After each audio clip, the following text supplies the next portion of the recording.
저런 암캐년이 무슨 군단장을 한다고. 거친 모래바람이 휘몰아치는 강원도 철원 문해리 사격장 한복판, 제육보병사단장 박진철 소장의 입에서 경박한 독설이 튀어나왔다. 그는 짜증스럽게 지휘봉으로 군화 끝에 묻은 진흙을 털어내며 옆에 선 작전 참모를 흘겨보았다. 야, 김중령. 5군단장 온다는 소리 없었지? 확실해? 예, 사단장님. 오늘 군단 일정표에는 예하 포병여단 순시만 잡혀 있습니다. 여기까지 오실 일은 만무합니다. 박진철은 그제야 안심이 된다는 듯 콧방귀를 뀌었다.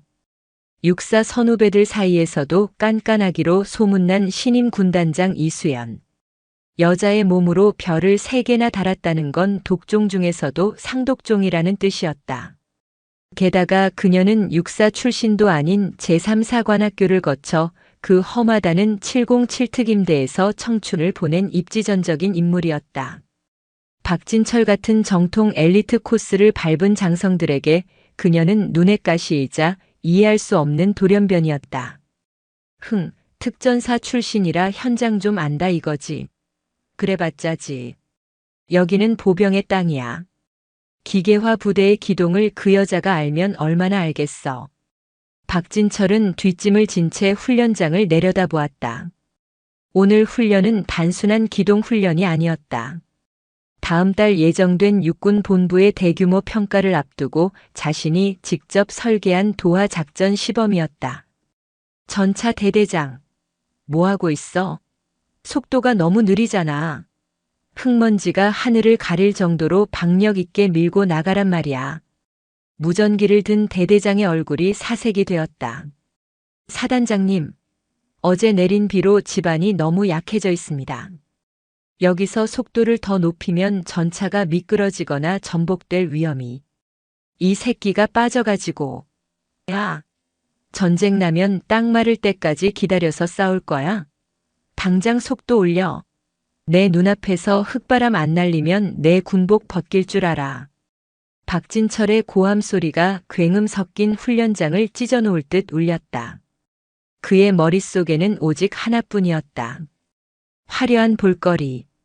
전차들이 흙탕물을 튀기며 강을 건너고 그 뒤를 보병들이 질서정연하게 따르는 웅장한 그림.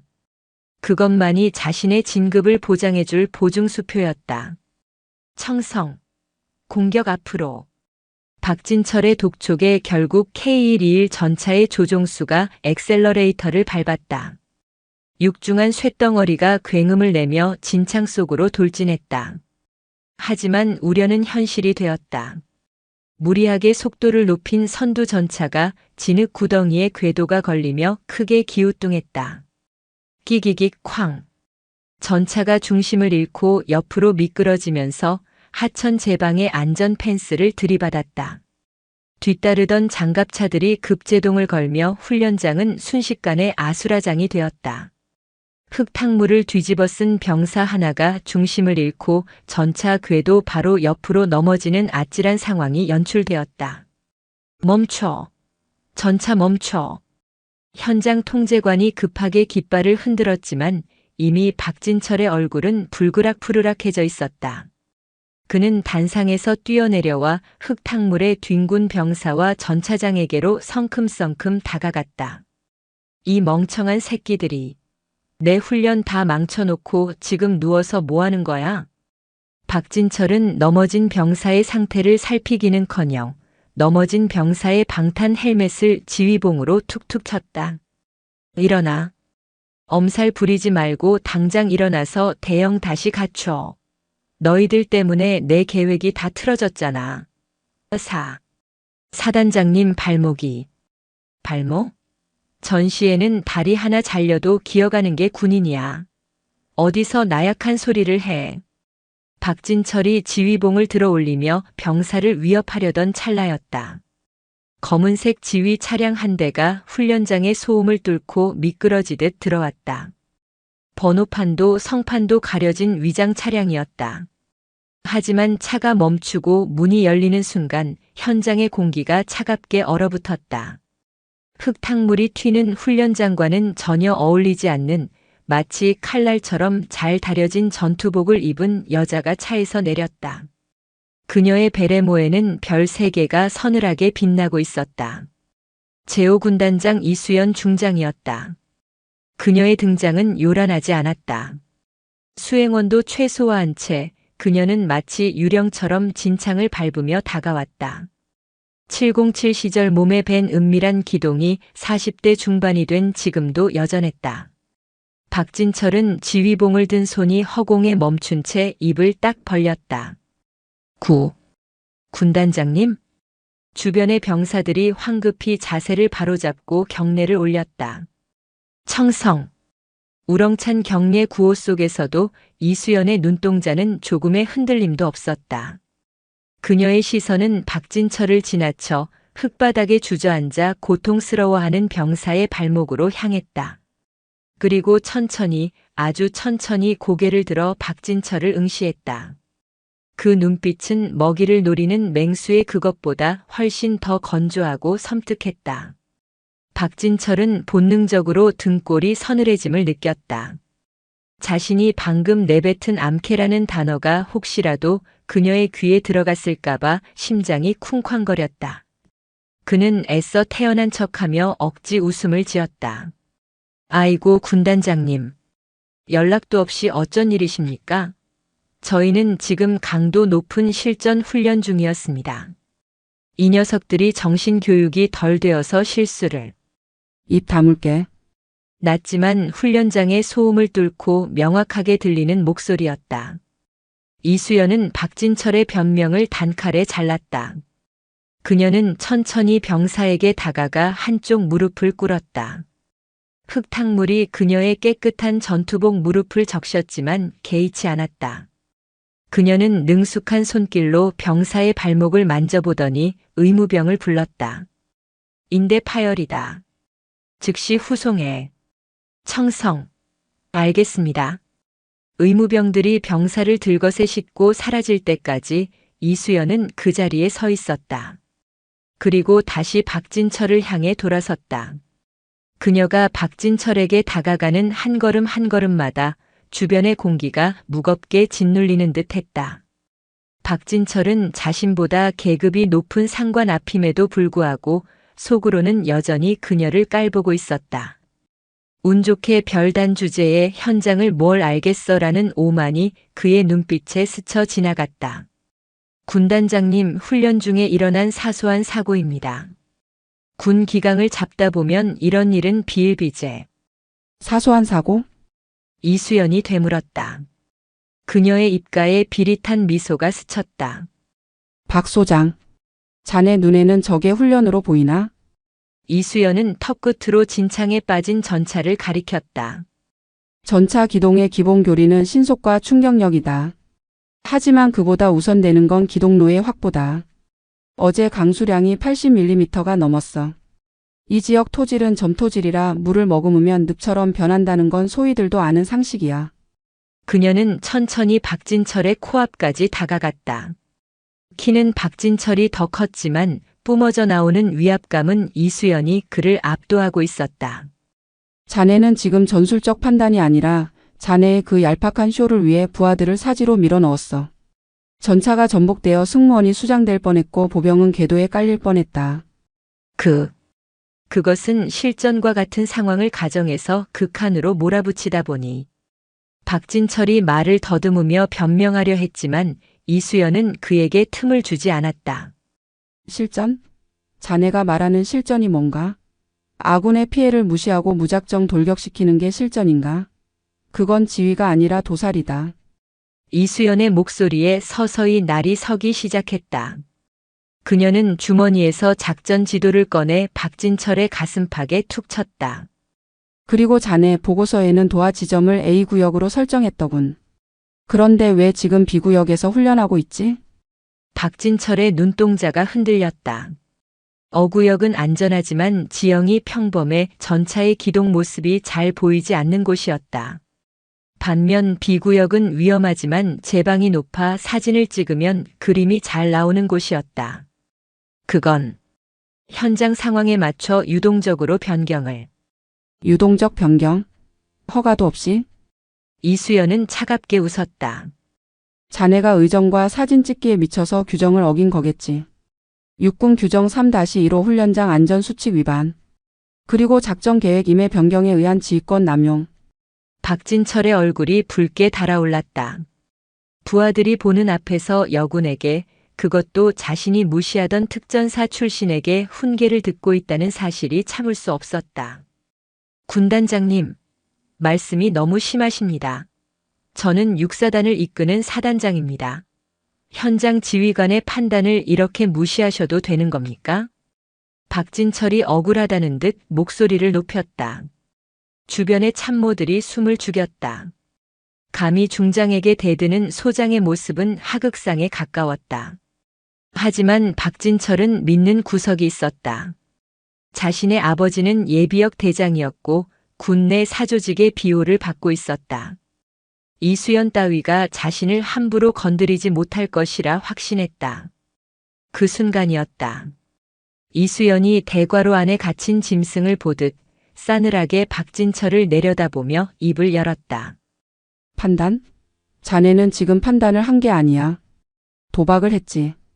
부하들의 목숨을 판돈으로 걸고. 그녀는 박진철의 어깨에 묻은 흙먼지를 손으로 툭툭 털어주었다. 그 손길은 부드러웠지만 마치 사형 선고를 내리는 집행관의 손길처럼 느껴졌다. 박 소장, 자네 경례 구호가 뭐지? 갑작스러운 질문에 박진철이 멈칫했다. 청성입니다. 그래, 푸른 별. 그런데 자네 별은 푸르기는커녕 썩은 냄새가 진동을 하는군. 이수연은 뒤로 물러서며 훈련장에 모인 모든 장병이 들을 수 있도록 목소리를 높였다. 오늘부로 제6보 병사단의 모든 훈련은 중지한다. 그리고 박진철 소장, 자네는 지금 이 시간부로 지휘권 박탈이야.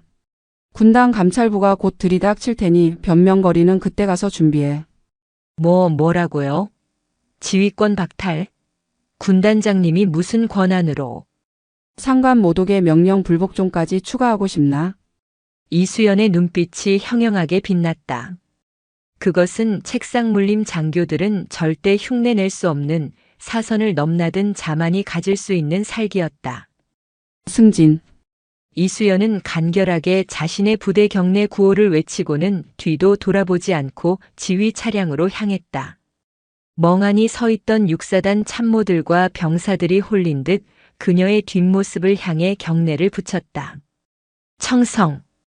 박진철만이 흙탕물 튀는 훈련장에 홀로 남겨졌다. 그의 주먹이 부들부들 떨렸다. 이것은 끝이 아니었다.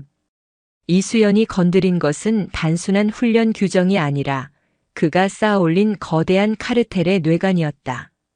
차 문이 닫히고 이수연은 등받이에 몸을 깊숙이 기대며 작게 중얼거렸다. 시작해. 놈들이 썩은 살을 도려낼 때까지. 그녀의 전쟁은 이제 막 시작되었다. 강원도 철원군 동송읍 제6보병사단 사단장실의 공기는 무겁게 가라앉아 있었다. 창밖으로 보이는 평화로운 철원 평야의 풍경과는 대조적으로 방 안은 금방이라도 폭발할 것 같은 긴장감이 감돌았다. 박진철 소장은 책상 위에 놓인 크리스털 명패를 집어 던질 듯이 노려보고 있었다. 미친 여자. 감히 나를, 이 박진철이를 직위 해제해? 육사기수도 한참 아래인 주제에. 박진철은 분을 이기지 못하고 책상을 주먹으로 내리쳤다. 쿵 하는 소리와 함께 값비싼 만년필들이 바닥으로 굴러떨어졌다. 사단장실 구석에 부동자세로 서 있던 작전 참모 김중령은 숨소리조차 내지 못하고 있었다. 박진철의 성격을 누구보다 잘 아는 그였다. 지금 그의 심기를 건드렸다가는 어떤 불똥이 튈지 몰랐다. 박진철은 떨리는 손으로 담배를 꺼내 물었다. 부대 내 건물, 그것도 사단장실에서의 흡연은 명백한 규정 위반이었지만 그에게 규정 따위는 아래 것들을 옥죄는 도구일 뿐이었다. 야, 김중령. 군단 감찰부 놈들 출발했어? 김중령이 쭈뼛거리며 대답했다. 예, 사단장님. 조금 전 포천 군단 사령부에서 감찰 참모와 헌병대가 출발했다는 첩보가 들어왔습니다. 대략 40분 뒤면 위병소에 도착할 것 같습니다. 40분이라. 박진철은 입가에 비릿한 웃음을 머금었다. 40분이면 충분했다. 그는 아직 이 사단의 왕이었다. 군단장의 구두 명령이 있었다고는 하나 정식 인사 명령서가 하달되기 전까지 지휘권은 엄연히 자신에게 있었다. 그는 이수연이 간과한 것이 있다고 생각했다.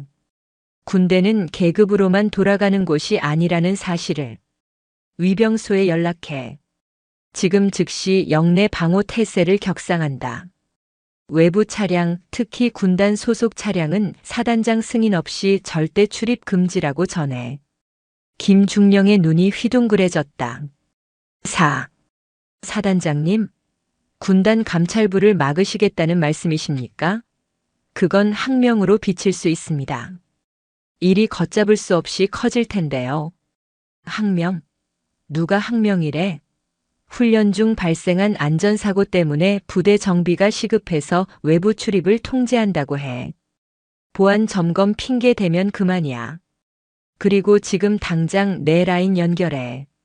박진철이 말하는 라인이란 육군 본부 인사사령부에 있는 그의 육사 선배를 뜻했다. 군내 사조직인 청죽회. 겉으로는 친목 도모를 표방하지만 실상은 진급과 보직을 서로 밀어주고 당겨주는 거대한 카르텔이었다. 박진철은 그 조직의 핵심 멤버였다. 이수연이 아무리 날고 기어도 707 출신 비주류가 육사 카르텔을 이길 수 있을 것 같아? 오늘 밤이면 그 여자가 내린 명령, 휴지 조각이 될 거다. 박진철은 수화기를 들었다. 그의 눈빛은 비열한 욕망으로 번들거렸다. 한편 경기도 포천시 이동면 제5군단 사령부. 이수연 중장의 집무실은 썰렁할 정도로 검소했다. 역대 군단장들이 과시용으로 걸어두었던 호랑이 그림이나 화려한 난초 화분 따위는 찾아볼 수 없었다. 오직 벽면을 가득 채운 거대한 작전 지도와 책상 위에 놓인 두꺼운 서류 뭉치만이 이곳이 야전 사령관의 방임을 증명하고 있었다. 이수연은 창가에 서서 멀리 보이는 백운산 자락을 응시하고 있었다. 그녀의 등 뒤로 묵직한 군화 발소리가 다가왔다. 군단장님, 육사단 상황이 심상치 않습니다. 보고를 올린 사람은 군단 정보참모 강민호 대령이었다. 그는 이수연이 특전사령부 작전처장으로 있을 때부터 손발을 맞춘 최측근으로 누구보다 그녀의 의중을 잘 파악하는 인물이었다. 이수연은 천천히 몸을 돌렸다. 박진철이가 문을 걸어 잠갔군. 그녀의 목소리에는 놀란 기색이 전혀 없었다. 오히려 예상했다는 듯 덤덤했다. 네. 육사단 위병소에 바리케이드가 추가로 설치되었고 위병소 근무자들이 완전 무장 상태로 증원되었습니다. 감찰부 차량 진입을 거부하겠다는 의사가 명백합니다. 명분은 훈련 사고 수습 및 보안 점검입니다. 보안 점검이라. 도둑이 제 발 저린 꼴이군. 이수연은 책상으로 다가가 서류 하나를 집어들었다. 그것은 지난 1년간 육사단의 유류 및 부식 수령 내역이 담긴 군수 보고서였다. 강 대령. 자네가 보기엔 박 소장이 왜 저렇게 무리하게 저항한다고 생각하나? 단지 자존심 때문에? 단순한 자존심 문제는 아닐 겁니다. 감찰부가 들어가면 훈련 규정 위반뿐만 아니라 다른 치부까지 드러날까봐 두려운 거겠죠. 박진철 소장, 부임 이후 육사단 복지회관 수익금과 훈련 예산 집행 내역이 투명하지 않다는 소문이 파다했습니다. 이수연은 차갑게 고개를 끄덕였다. 그녀가 오늘 훈련장을 급습한 것은 우연이 아니었다. 지난달 군단장으로 부임하자마자 그녀의 책상 위에 익명의 투서가 한 통 올라와 있었다. 육사단 장병들이 정량보다 부족한 식사를 하고 있으며 겨울철 난방용 유류가 턱없이 모자란다는 내용이었다. 노문 군인을 연기하는 장사치야. 부하들의 피와 땀을 팔아 자신의 별을 닦는 역겨운 인간이지. 이수연의 눈빛이 매섭게 빛났다. 그녀는 박진철이 단순히 무능한 지휘관이기를 바랐었다. 하지만 조사할수록 드러나는 정황은 그가 군의 기생충임을 가리키고 있었다. 육군 본부 쪽 움직임도 포착되었습니다. 인사사령부 쪽에서 우리 군단 인사처로 문의가 왔답니다. 육사단장 징계 건에 대해 재고해달라는 압박성 전화였습니다. 예상대로야. 썩은 뿌리들이 서로 엉켜서 지탱하고 있군. 이수연은 서류를 책상 위에 던지듯 내려놓았다. 강 대령. 작전 계획을 변경한다. 예. 감찰부를 철수시키시겠습니까? 아니. 전공법으로 간다. 이수연은 옷걸이에 걸린 단독 군장을 챙겨 입기 시작했다. 장군의 권위를 상징하는 정복이 아닌 흙먼지가 묻어도 상관없는 얼룩무늬 전투복이었다. 그녀는 허리춤에 권총을 차며 말했다. 감찰부가 못 들어가면 군단장이 직접 들어간다. 위험합니다. 박 소장이 독이 올라 무슨 짓을 할지 모릅니다. 무장 병력까지 배치했습니다. 강 대령이 만류했지만 이수연의 결심은 확고했다. 그녀는 베레모를 고쳤으며 강 대령을 똑바로 응시했다. 강 대령. 707 시절 우리가 가장 먼저 배운 게 뭐지? 강 대령은 잠시 머뭇거리다 대답했다. 행동으로 논리를 대변하고 결과로 과정을 입증한다. 그래. 책상 머리에서 펜대 굴리는 놈들에게 진짜 군인이 뭔지 보여줘야지. 헌병 특임대 준비시켜. 10분 뒤 출발한다. 그리고 하나 더. 군단 통신 대대장에게 지시해. 육사단 지휘 통제실과 육군 본부 사이의 유선망을 감청해. 박진철이 누구에게 살려달라고 꼬리를 흔드는지 증거를 남겨야겠어. 알겠습니다.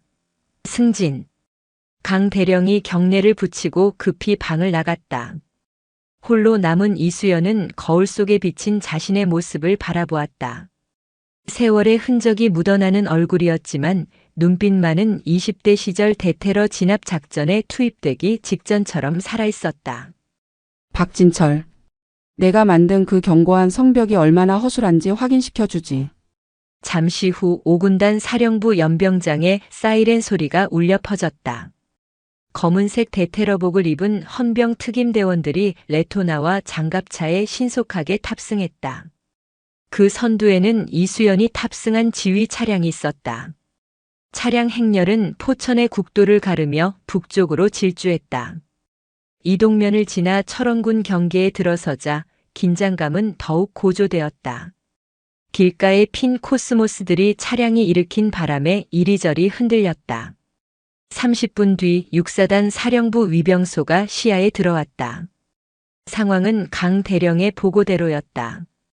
평소라면 활짝 열려 있어야 할 위병소 철문은 굳게 닫혀 있었고 그 앞에는 바리케이드와 함께 무장한 경계병들이 총구를 밖으로 향한 채 서 있었다. 위병소 지붕 위에는 K3 기관총 사수까지 배치되어 있었다. 이것은 아군을 맞이하는 태도가 아니라 적을 대하는 태도였다. 이수연의 차량이 위병소 10m 앞까지 다가가 멈춰섰다. 뒤이어 헌병 특임대 차량들이 부채꼴 모양으로 전개했다. 위병소 안에서 위병 조장이 확성기를 들고 나왔다. 그의 목소리는 떨리고 있었다. 정지하십시오. 현재 부대 정비 및 보안 점검 중으로 외부 차량의 출입을 전면 통제하고 있습니다. 돌아가 주십시오. 이수연은 운전병에게 시동을 끄지 말라는 신호를 보낸 뒤 천천히 차 문을 열고 내렸다. 그녀가 내리자 헌병 특임대원들도 일제히 하차하여 사주 경계 자세를 취했다. 총구는 바닥을 향하고 있었지만 언제든 대응 사격이 가능한 자세였다. 육사단 경계병들의 눈동자가 흔들리는 것이 보였다. 상대는 자신들의 직속 상관인 군단장이었다. 사단장의 명령과 군단장의 권위 사이에서 병사들은 혼란스러워하고 있었다. 이수연은 확성기도 없이 맨목소리로 위병소를 향해 걸어갔다. 위병 조장. 지금 총구를 누구에게 겨누고 있는 건가? 그녀의 목소리는 크지 않았지만 쩌렁쩌렁한 확성기 소리보다 더 위압적으로 병사들의 귓가에 박혔다. 구 군단장님, 사단장님의 엄명입니다. 누구도 들이지 말라고 하셨습니다. 사단장? 지휘권을 박탈당한 자가 내린 명령은 명령이 아니라 반란이다. 이수연은 바리케이드 바로 앞까지 다가갔다. 총을 든 병사와의 거리는 불과 2미터. 병사가 당황하여 뒷걸음질 쳤다. 비켜라. 하지만 셋을 세겠다. 그 안에 이 잡동사니들을 치우지 않으면 적전항명으로 간주하고 즉결 처분하겠다. 하나. 이수연의 손이 권총집 덮개로 향했다. 그 동작은 지극히 자연스러웠지만 보는 이들에게는 엄청난 공포를 안겨주었다. 그녀는 빈말을 하는 사람이 아니었다. 둘. 위병소 안 상황실에서 이 모습을 CCTV로 지켜보던 박진철은 입술을 깨물었다. 저 미친 여자가 진짜 쏠 생각인가? 야, 막아. 절대 열어주지 마. 박진철이 무전기에 대고 고래고래 소리를 질렀다. 하지만 현장의 공포는 모니터 너머의 고함 소리를 압도하고 있었다. 이수연의 눈빛과 마주친 위병 조장은 다리가 풀릴 지경이었다. 셋. 이수연이 권총을 뽑으려는 찰나 위병 조장이 다급하게 소리쳤다. 문 열어. 당장 열어. 바리케이드 치워. 조장님, 사단장님이. 야, 이 새끼야. 군단장님이시잖아. 다 죽고 싶어? 빨리 치워. 병사들이 허둥지둥 바리케이드를 걷어내고 철문을 열었다. 이수연은 권총집에서 손을 떼고는 창백해진 위병 조장의 어깨를 툭 쳤다. 현명한 판단이었다. 병사들에겐 죄가 없지. 이수연은 다시 차에 올랐다. 사단 본청으로 간다. 열린 철문 사이로 5군단 차량 행렬이 들이닥쳤다. 그것은 마치 육사단이라는 거대한 환부에 메스를 들이대는 집도의의 손길처럼 거침없었다. 같은 시각 사단장실. 박진철은 CCTV 화면을 보며 털썩 주저앉았다. 손에 쥐고 있던 무전기가 바닥으로 떨어졌다. 뚫렸습니다. 김중령이 사색이 되어 말했다. 박진철의 얼굴이 일그러졌다. 그는 자신의 마지막 카드를 써야 할 때가 왔음을 직감했다. 인사서류. 다 태워. 예. 뒷돈 받은 내역, 차명 계좌 장부 훈련 일지 조작한 거 싹 다 소각하라고. 지금 당장. 박진철은 악을 썼다. 하지만 그는 몰랐다. 5군단 정보처 요원들이 이미 어젯밤 육사단 전산망에 침투하여 모든 데이터를 백업해 두었다는 사실을. 그리고 이수연이 지금 향하는 곳은 사단장실이 아니라 그가 숨기고 싶어하는 비밀 창고가 있는 보급수송 대대라는 것을. 이수연의 차 안에서 무전이 울렸다. 군단장님, 여기는 정보참모. 육사단장실에서 문서 파기 징후가 포착되었습니다. 이수연은 차가운 미소를 지었다. 예상대로군. 쥐새끼가 굴을 파는 동안 우리는 곡간을 턴다. 보급 대대장 구속해. 박진철이 빼돌린 군수품이 어디로 흘러갔는지 그자가 알고 있을 테니까. 차창 밖으로 육사단 본청 건물이 스쳐 지나갔다. 이수연의 시선은 건물 꼭대기층, 사단장실 창문을 향해 잠시 머물렀다. 박진철. 아직 놀라긴 일러. 내가 입고 있는 그 군복이 얼마나 더러운지 세상에 낱낱이 까발려 줄 테니. 차가운 가을 바람이 철원의 벌판을 휩쓸고 지나갔다. 진짜 전쟁은 이제부터였다. 육탄전보다 더 치열하고 총격전보다 더 살벌한 수싸움이 시작되고 있었다. 육사단 본청을 지나쳐 더 깊숙한 곳으로 향하는 5군단 차량 행렬의 목적지는 보급수송대대였다. 이곳은 사단의 혈관이라 불리는 곳이다. 전차를 움직일 기름, 병사들이 먹을 쌀, 겨울을 날 난방유가 모두 이곳을 거쳐간다. 그만큼 비리가 싹트기 가장 좋은 습한 음지이기도 했다. 이수연 중장이 탄 지휘 차량이 보급 수송대대 연병장에 멈춰섰다. 미리 연락을 받지 못한 대대장 최영달 중령이 러닝셔츠 바람에 급하게 전투복 상의만 걸친 채 뛰어나왔다. 뱃살이 출렁거리는 그의 모습은 군인이라기보다 배부른 상인에 가까웠다. 충성. 아니 청성. 군단장님 여긴 어쩐 일이십니까? 방문 예정에 없으셨던 걸로. 최중령은 흐르는 땀을 닦으며 이수연의 눈치를 살폈다. 그의 눈동자는 불안하게 흔들리고 있었다. 이수연은 차에서 내리자마자 그의 경례를 받는 둥 마는 둥 하며 곧바로 유류 저장고 쪽으로 발걸음을 옮겼다. 최중령. 이번 달 유류 수령 내역과 불출 대장 가져와. 이수연의 건조한 명령에 최중령이 당황하며 앞을 가로막았다. 군단장님, 지금 유류고는 시설 보수 공사 중이라 위험합니다. 그리고 장부는 행정실 금고에 있어서 보안 담당관이 와야 열 수 있습니다. 시설 보수? 보고 받은 바 없는데. 이수연은 걸음을 멈추지 않았다. 헌병 특임대원들이 최중령의 좌우를 에워쌌다. 그리고 보안 담당관을 기다릴 필요 없다. 내가 직접 열 테니.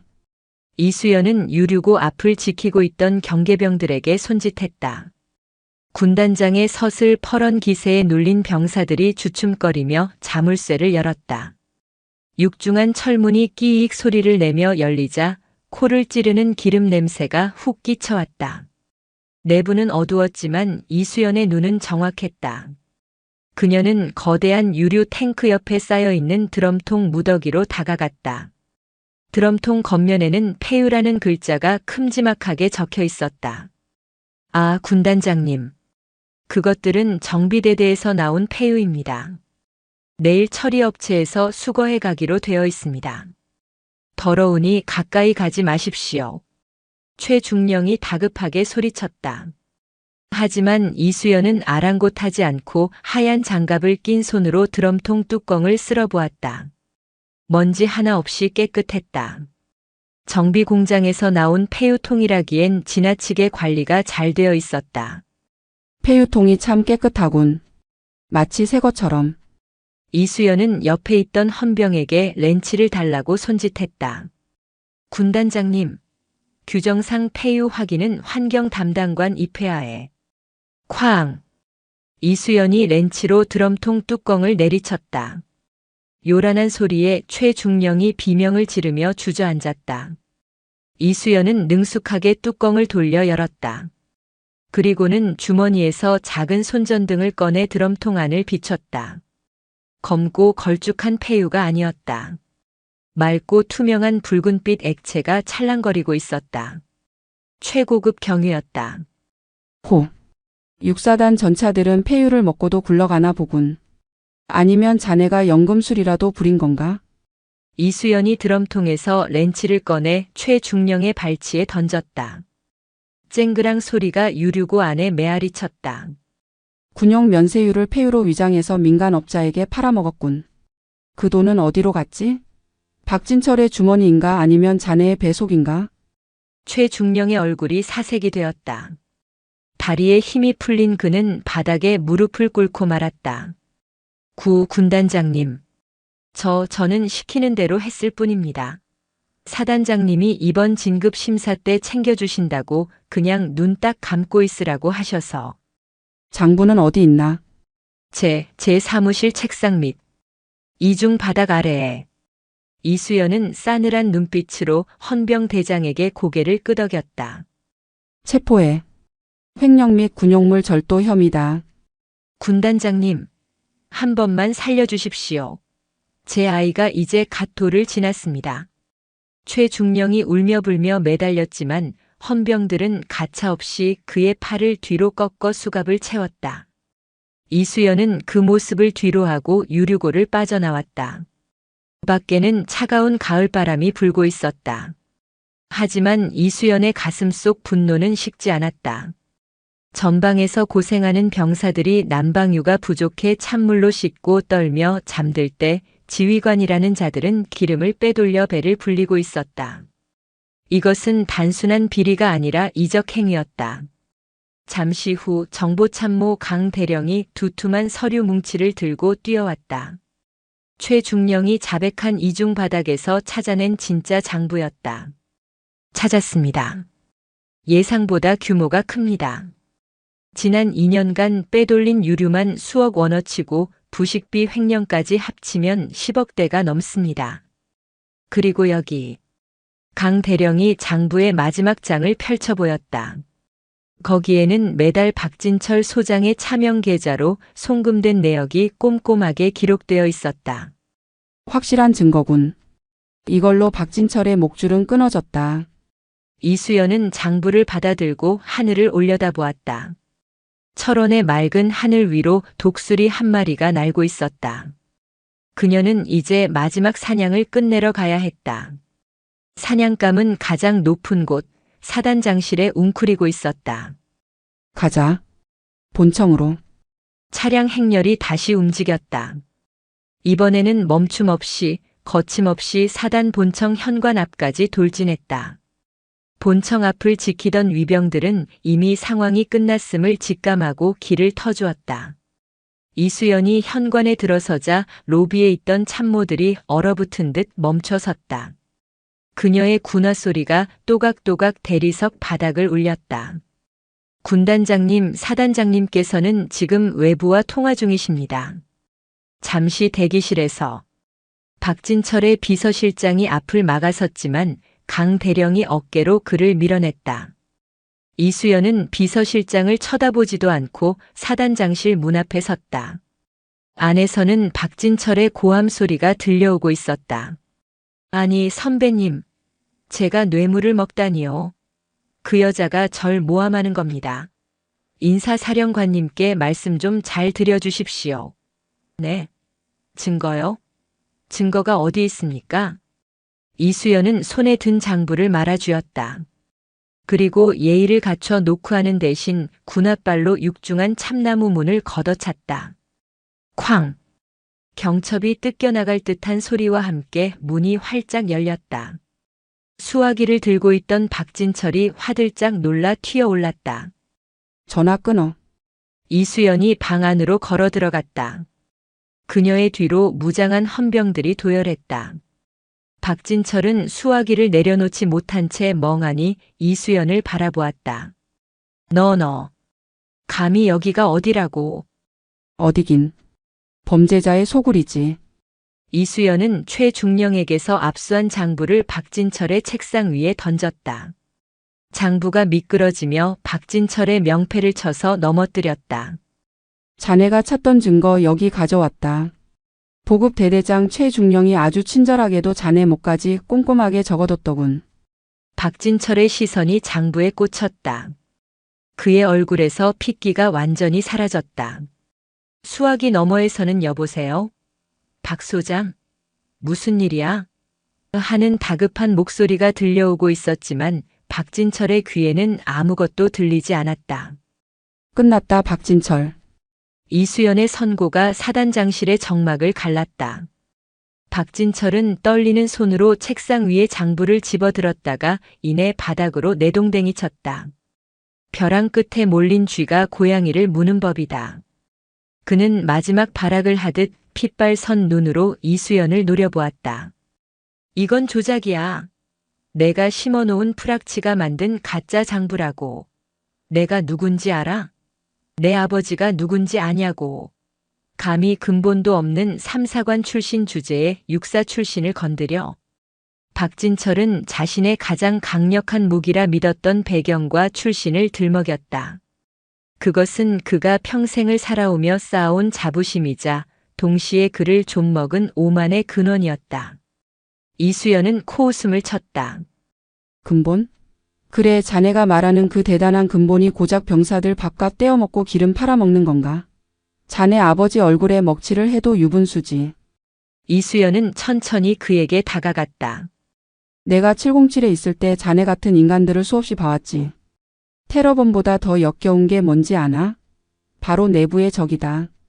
아군의 등 뒤에 칼을 꽂고 자신만 살겠다는 비겁한 놈들. 입 닥쳐. 너 같은 년이 뭘 안다고 짓거려. 군대는 정치야. 라인이고 인맥이라고. 너처럼 무식하게 현장만 뛰어서는 절대 이해 못할 세계가 있어. 박진철이 악을 쓰며 서랍을 열었다. 그곳에는 호신용으로 둔 권총이 있었다. 헌병들이 긴장하며 총구를 겨누려 했다. 하지만 이수연은 손을 들어 제지했다. 그녀는 눈 하나 깜짝하지 않고 박진철을 응시했다. 쏘고 싶나? 쏴봐. 이수연은 자신의 이마를 손가락으로 가리켰다. 하지만 그 방아쇠를 당기는 순간 자네는 횡령범이 아니라 상관 살해범이 된다. 사형이지. 자네가 그렇게 아끼는 목숨 여기서 끝내고 싶다면 당겨. 박진철의 손이 부들부들 떨렸다. 총을 쥔 손에 땀이 흥건했다. 그는 비겁했다. 부하들을 사지로 몰아넣을 때는 거침없었지만 정작 자신의 인생을 걸어야 할 순간이 오자 방아쇠조차 당길 용기가 없었다. 결국 박진철은 권총을 책상 위에 떨어뜨렸다. 털썩. 무거운 금소금이 패배의 종소리처럼 울렸다. 한심하군. 총을 쏠 배짱도 없으면서 지휘관 노릇을 했나. 이수연이 턱짓하자 헌병들이 달려들어 박진철을 제압했다. 이거 나. 이거 안 나? 내가 누군 줄 알고 몸에 손을 대. 인사사령관님께 전화해. 당장 연결해. 박진철이 발버둥 쳤지만 건장한 헌병 특임대원들의 힘을 당해낼 수는 없었다. 그의 양팔이 뒤로 꺾이고 은색 수갑이 채워졌다. 어깨에 달려있던 2개의 별 소장 계급장이 초라하게 구겨졌다. 그때 사단장실 문 밖에서 웅성거리는 소리가 들렸다. 소식을 듣고 달려온 육사단 참모들과 예하 지휘관들이었다. 그들은 수갑을 찬 채 끌려 나오는 사단장의 모습을 보고 경악을 금치 못했다. 박진철은 부하들을 보자 다시 기세가 살아난 듯 고래고래 소리쳤다. 다들 뭐하고 있어? 군단장이 난동을 부리고 있다. 당장 저 여자 끌어내. 하지만 아무도 움직이지 않았다. 참모들은 고개를 숙이거나 시선을 피했다. 그들도 알고 있었다. 박진철의 폭정과 비리를. 다만 보복이 두려워 침묵했을 뿐이었다. 이제 그 두려움의 대상이 무너지는 것을 보자 그들은 본능적으로 줄을 갈아타고 있었다. 이수연은 헌병들에게 잠시 멈추라는 신호를 보냈다. 그리고 모여있는 육사단 장교들을 향해 섰다. 똑똑히 봐라. 그녀의 목소리가 복도에 울려 퍼졌다.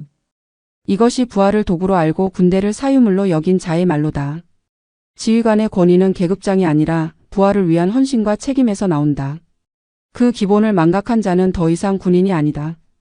이수연은 시선을 돌려 박진철을 바라보았다. 박진철 소장. 자네는 군사재판에 회부될 것이다.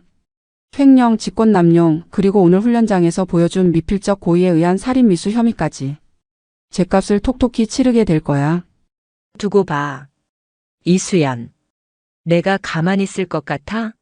내 뒤에 누가 있는지. 박진철이 도끼를 품고 중얼거렸지만 이수연은 그에게 더 이상 관심을 주지 않았다. 끌고 가. 헌병들이 박진철을 질질 끌고 나갔다. 복도 끝으로 사라지는 그의 뒷모습은 더 이상 위풍당당한 장군이 아닌 추레한 범죄자에 불과했다. 사단장실에는 다시 정적이 찾아왔다. 엉망이 된 책상과 바닥에 뒹구는 서류들만이 방금 전의 소동을 증명하고 있었다. 이수연은 깊은 한숨을 내쉬었다. 승리의 쾌감보다는 씁쓸함이 앞섰다. 썩은 살을 도려냈지만 그 상처는 남은 자들이 감당해야 할 몫이었다. 작전참모. 구석에 숨어있던 김중령이 화들짝 놀라 튀어나왔다. 예. 육사단 작전참모 중령 김. 자네도 조사받게 될 거야. 하지만 그 전에 할 일이 있다. 이수연은 창밖을 가리켰다. 연병장에는 영문도 모른 채 대기하고 있는 병사들이 보였다. 즉시 전 부대의 상황 전파해. 모든 훈련은 중지하고 부대 정비에 들어간다. 그리고 오늘 저녁 전 장병에게 특식을 제공해. 메뉴는 삼겹살이다. 예산은? 이수연은 바닥에 떨어진 박진철의 몽블랑 만년필을 밟으며 말했다. 군단장 판공비로 지원한다. 부족하면 내 월급이라도 털 테니 배 터지게 먹여. 알겠나? 아, 알겠습니다. 승진. 김중령의 목소리에 처음으로 진심 어린 존경이 담겼다. 이수연은 모자를 고쳐 쓰고 사단장실을 나섰다. 복도를 걸어 나오는 그녀의 등 뒤로 오후의 햇살이 길게 비쳤다. 그녀는 알고 있었다. 이것은 끝이 아니라 시작이라는 것을. 박진철 하나를 잡아넣었다고 군의 모든 부조리가 사라지지는 않을 것이다. 하지만 적어도 오늘 이 철원의 땅에서만큼은 정의가 살아있음을 증명했다. 건물 밖으로 나오자 차가운 공기가 폐부 깊숙이 들어왔다. 이수연은 하늘을 올려다보았다. 노을이 붉게 물들어가고 있었다. 그녀는 주머니에서 스마트폰을 꺼냈다.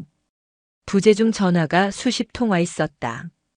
육군 본부, 국방부 그리고 정치권 인사들의 이름도 보였다. 박진철의 뒷배들이 움직이기 시작한 것이다. 이수연은 피식 웃으며 휴대폰 전원을 꺼버렸다. 시끄러운 밤이 되겠군. 그녀는 지휘 차량에 올랐다. 복귀한다. 가서 전쟁 준비해야지. 차량 행렬이 육사단을 빠져나와 다시 5군단 사령부로 향했다. 붉은 노을 속으로 멀어지는 헌병차의 사이렌 소리가 마치 새로운 전투를 알리는 나팔 소리처럼 들렸다. 무능한 엘리트의 몰락, 그리고 진짜 군인의 귀환. 그날 밤 철원의 별들은 그 어느 때보다 차갑고 선명하게 빛나고 있었다. 경기도 포천시 이동면 제5군단 사령부의 밤은 깊고 무거웠다. 백운산 자락에서 불어오는 밤바람이 영내의 가로수를 흔들며 스산한 소리를 냈다. 하지만 사령부 본청 3층 군단장 집무실의 불은 꺼지지 않았다. 이수연 중장은 집무실 소파에 앉아 육사단에서 압수해온 장부들을 넘겨보고 있었다. 붉은색 표지의 비밀 장부. 그 안에는 대한민국 육군의 치부가 고스란히 적혀 있었다. 유류 횡령은 빙산의 일각이었다. 진급 청탁 명목으로 오간 검은 돈, 군 납품 업체 선정 과정에서의 리베이트, 심지어 부대 시설 공사비를 부풀려 빼돌린 내역까지. 박진철 소장은 군인이 아니라 거대한 비리 기업의 회장이었다. 똑똑. 정보참모 강민호 대령이 조심스럽게 문을 열고 들어왔다. 그의 표정은 잔뜩 굳어 있었다. 군단장님, 육군 본부 인사사령부에서 손님이 오셨습니다. 이수연은 장부를 덮지 않은 채 고개만 살짝 들었다. 이 시간에? 예의라곤 찾아볼 수 없는 방문이군. 인사훈 영처장 최성훈 준장입니다. 박진철 소장의 육사 선배이자 군내 사조직인 청죽회의 핵심 멤버로 알려진 인물입니다. 지금 당장 군단장님을 뵙겠다고 난리입니다. 들여보내. 이수연이 짧게 답하자 강 대령이 물러나고 곧이어 날카로운 인상의 남자가 집무실로 들어왔다. 최성훈 준장. 그는 들어오자마자 경례도 생략한 채 이수연 맞은편 소파에 털썩 주저앉았다. 오만함이 온몸에서 배어나왔다. 이수연 장군. 일이 너무 커진 거 아닙니까? 육사단장을 그렇게 개처럼 끌고 가다니요. 군의 위신이 땅에 떨어졌습니다. 최성우는 혀를 차며 이수연을 노려보았다. 그는 이수연이 삼사관학교 출신의 여군이라는 점을 들어 항상 무시해오던 인물이었다. 이수연은 천천히 찻잔을 들어 입에 가져갔다. 향긋한 녹차 향이 코끝을 스쳤다. 그녀는 차를 한 모금 마신 뒤에야 최성훈을 바라보았다. 위신? 도둑놈을 잡는 게 위신이 떨어지는 일인가, 최 준장? 말씀 조심하십시오. 박 소장은 아직 혐의가 입증되지 않은 장성입니다. 그리고 이런 식의 감찰은 절차 위반입니다. 군단장이 직접 사단장을 체포해 전례가 없는 일입니다. 최성훈이 목소리를 높였다. 그는 자신의 목소리가 크면 이수연이 위축될 것이라 착각하고 있었다. 전례는 만들면 되는 거야. 그리고 절차? 내정 규정 4조 2항. 전시에 준하는 긴급 상황이나 증거 인멸의 우려가 있을 시 상급 지휘관은 하급 지휘관의 지휘권을 즉시 박탈하고 신병을 확보할 수 있다. 육사 단장이 부하들을 사지로 몰아넣은 건 평시가 아니라 전시 상황이나 다름없는 위기였어. 이수연의 논리정연한 반박에 최성훈의 말문이 막혔다. 그는 헛기침을 하며 자세를 고쳐 앉았다. 전략을 바꾸기로 한 모양이었다. 좋습니다. 100번 양보해서 박 소장의 지휘 실수가 있었다고 칩시다. 하지만 그렇다고 비리 혐의까지 뒤집어 씌우는 건 너무한 거 아닙니까? 박 소장 집안이 어떤 집안인지 아시지 않습니까? 아버님이 예비역 대장이십니다. 그분이 움직이시면 이 장군도 무사하지 못할 겁니다. 노골적인 협박이었다. 하지만 이수연의 표정은 미동도 없었다. 그래서? 예. 아버지가 대장이면 아들이 도둑질을 해도 용서가 되나? 대한민국 육군이 언제부터 세습 왕조가 되었지? 이수연은 탁자 위에 놓인 붉은 장부를 툭 쳤다. 최 준장. 자네가 왜 이 밤중에 여기까지 달려왔는지 알겠군. 박진철이 걱정돼서가 아니야. 이 장부 안에 자네 이름이 있을까봐 그게 두려워서 온 거겠지. 최성훈의 눈동자가 흔들렸다. 정곡을 찔린 것이다. 박진철은 평소 선배들에게 뇌물을 상납하며 자신의 라인을 관리해왔다. 그 명단이 이수연의 손에 들어갔다면 박진철 하나가 죽는 것으로 끝나지 않는다.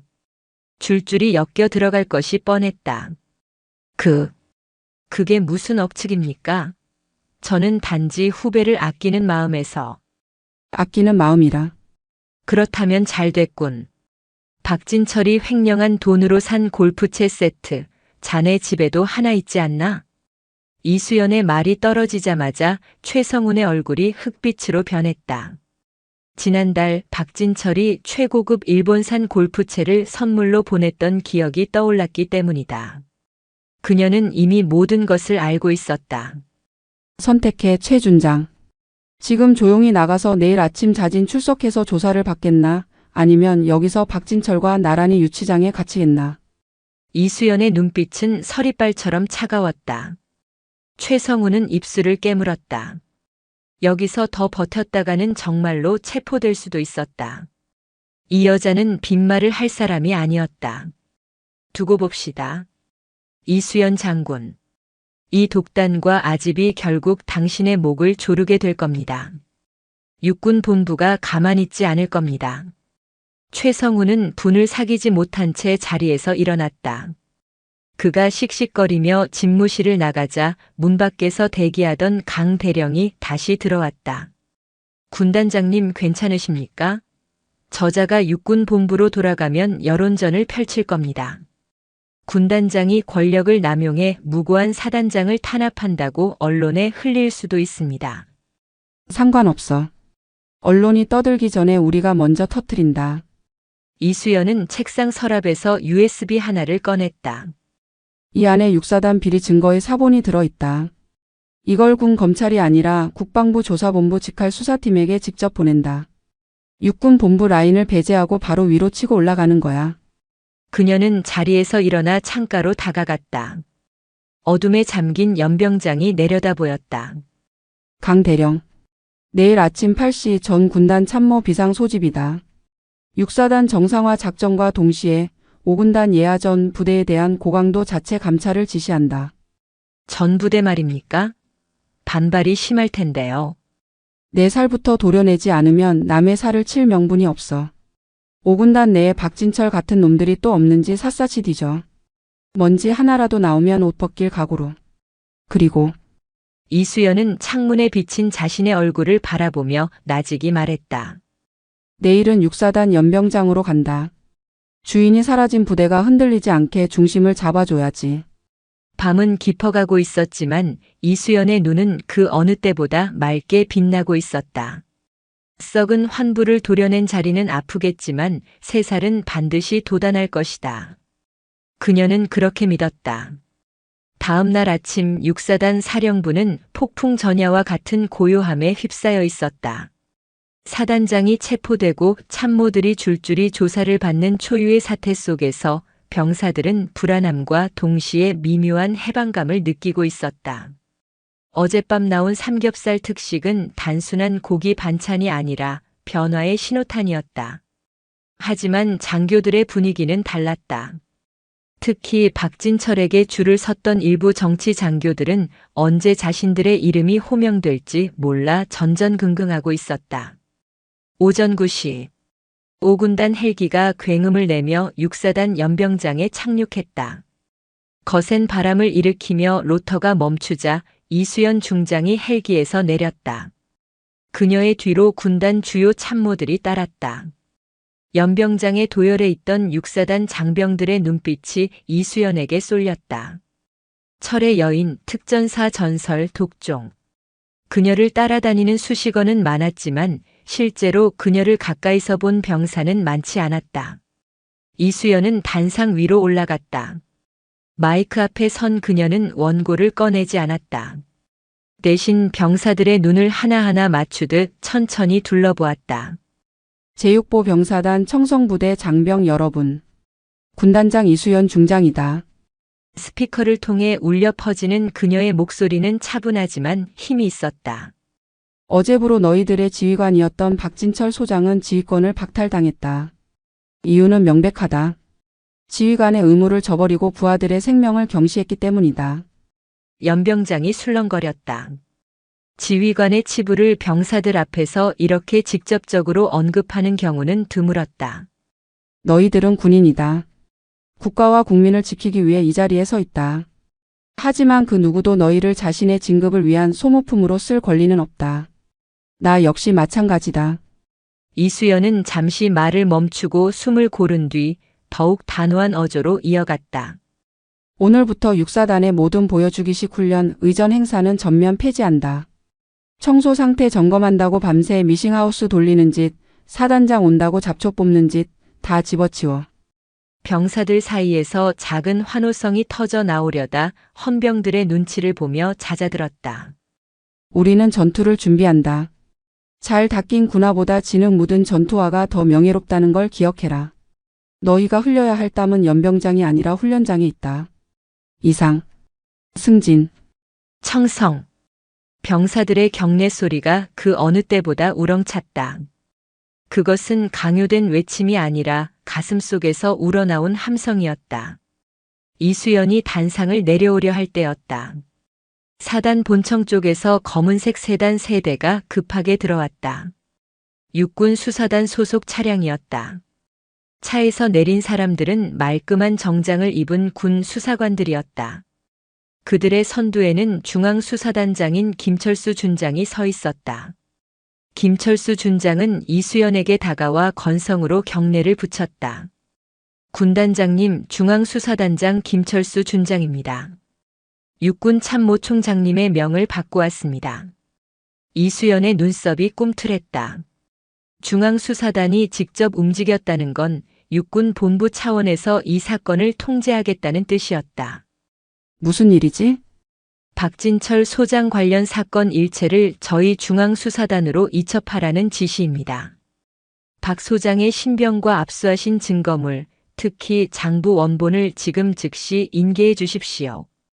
이수연은 팔짱을 끼고 김 준장을 내려다보았다. 내가 거부한다면? 총장님의 명령입니다. 항명하시겠습니까? 그리고 군단 헌병대 수준으로는 이런 대형 사건을 감당하기 어렵습니다. 공정한 수사를 위해 상급 부대에서 맡는 게 맞습니다. 공정한 수사라. 이수연은 코웃음을 쳤다. 저들이 가져가면 장부는 분실될 것이고 박진철은 솜방망이 처벌을 받고 풀려날 것이 뻔했다. 그리고 사건은 개인의 일탈로 축소되어 꼬리 자르기로 끝날 것이다. 공정? 자네들이 말하는 공정이란 게 제 식구 감싸기인가? 말씀이 지나치십니다. 김 준장의 얼굴이 붉어졌다. 박진철의 신병은 넘겨주지. 하지만 장부 원본은 못 준다. 그게 무슨 말씀입니까? 증거물도 당연히 인계하셔야. 이 사건은 단순한 개인 비리가 아니야. 5군단 작전 계획과 연계된 군수 물자, 부족 사태를 초래한 이적 행위다. 따라서 5군단의 전투 준비 태세와 직결된 문제이므로 1차 조사는 우리 군단에서 마무리한다. 그게 내 판단이다.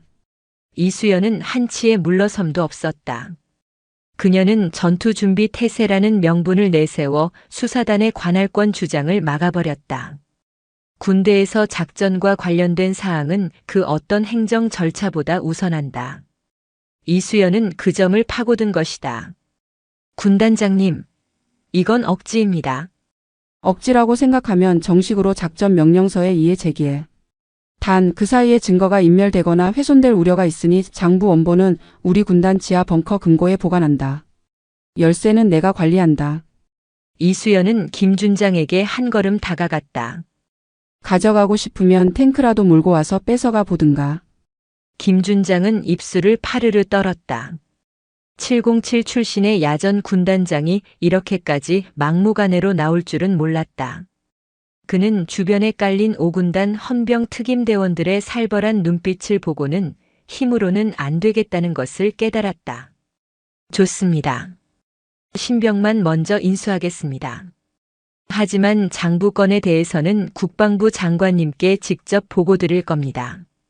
그때는 군단장님도 책임지셔야 할 겁니다. 언제든 환영하지. 하지만 보고 드릴 때 내 말도 꼭 전해. 이수연은 김준장의 귓가에 대고 낮게 속삭였다.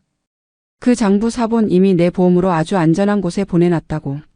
나를 건드리면 대한민국 육군 별들의 절반은 떨어질 거라고 말이야. 김준장의 눈이 공포로 확장되었다. 그녀는 이미 판을 다 짜놓고 그들을 기다리고 있었다. 수사단이 박진철을 태우고 떠나는 모습을 보며 이수연은 강 대령에게 물었다.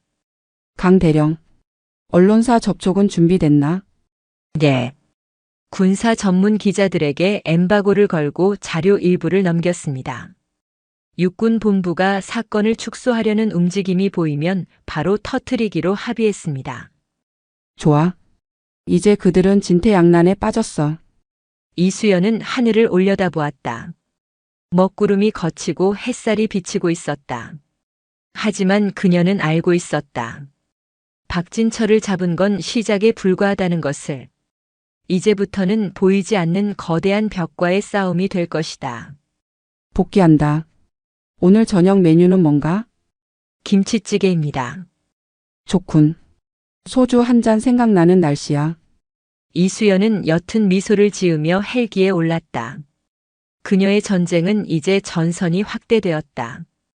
육사단이라는 국지전에서 육군 전체의 부패와 맞서 싸우는 전면전으로 헬기가 날아오르자 발 아래로 펼쳐진 철원의 황금 들녘이 한눈에 들어왔다. 지켜야 할 땅, 지켜야 할 부하들. 그것만이 그녀가 싸우는 이유의 전부였다. 깊은 밤 경기도 포천시 백운산 자락에 위치한 제5군단 지하 지휘통제실. 밖에는 추적추적 가을비가 내리고 있었지만 창문 하나 없는 벙커 안은 수백 대의 모니터가 뿜어내는 열기와 윙윙거리는 서버 쿨러 소리로 가득 차 있었다. 이수연 중장은 팔짱을 낀 채 메인 스크린을 응시하고 있었다. 화면에는 군단 예하 부대들의 경계 상황이 실시간으로 표시되고 있었지만 그녀의 신경은 다른 곳에 곤두서 있었다. 통신보안.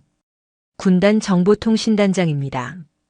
급하게 달려온 정보통신단장 박중령이 이수연 앞에 섰다. 그의 이마에는 식은땀이 맺혀 있었다. 보고해. 이수연은 고개도 돌리지 않고 짧게 명령했다. 조금 전 2시 30분을 기해 군단 내부 인트라넷망에 비인가 접근 시도가 포착되었습니다. 단순한 해킹이 아닙니다. 군 내부 프로토콜을 정확히 알고 있는 자들의 소행입니다. 목표는 어제 육사단에서 확보한 압수물 데이터베이스입니다. 경로는? 우회 서버를 통해 들어왔지만 역추적 결과 접속 IP 대역이 충남 계룡대 육군 본부 인근으로 확인되었습니다. 이수연의 인매가 비틀렸다. 육군 본부. 그곳에 따리를 튼 박진철의 뒷배들이 드디어 움직이기 시작한 것이다. 그들은 물리적으로 장부를 뺏지 못하자 사이버 공간을 통해 증거를 인멸하려 하고 있었다. 박진철이 횡령한 내역, 그 돈이 흘러들어간 고위 장성들의 차명 계좌 정보가 담긴 디지털 사본을 지우려는 수작이었다. 방화벽은? 현재 2차 방화벽까지 뚫렸습니다. 놈들의 방식이 아주 교묘합니다. 마치 관리자 권한을 가진 것처럼 자연스럽게 시스템 로그를 삭제하며 진입하고 있습니다.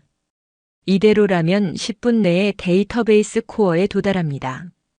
박중령의 목소리가 떨렸다. 상대는 대한민국 육군 최고의 사이버 전력을 보유한 정보체계단 소속이거나 그들이 고용한 민간 전문가일 가능성이 높았다. 일개 군단급 보안 시스템으로는 막아내기 버거운 상대였다. 박중령. 자네 바둑 둘 줄 아나? 뜬금없는 질문에 박중령이 눈을 크게 떴다. 예. 조금 둡니다만. 상대가 내 집을 부수러 들어왔을 때 문을 걸어 잠그는 건 하수지. 고수는 문을 열어주고 놈을 집 안 깊숙이 끌어들여 가둔다. 이수연은 모니터 앞으로 다가갔다. 그녀의 손가락이 키보드 위를 훑었다. 그녀는 707 특임대 시절 대테러 작전뿐만 아니라 정보전 교육까지 이수한 엘리트였다. 방화벽 해제해. 예. 하지만 그러면 데이터가 다 날아갑니다. 아니. 놈들이 가져갈 건 빈 껍데기야. 지금 즉시 허니팟을 가동한다. 6사단 비리 장부 폴더를 미끼로 던져줘. 단 그 폴더 안에 추적 코드를 심어놔. 놈들이 파일을 여는 순간 그들의 PC에 있는 모든 정보가 역으로 우리 서버로 전송되게 만든다. 이수연의 눈빛이 서늘하게 빛났다. 그것은 방어가 아니라 공격이었다.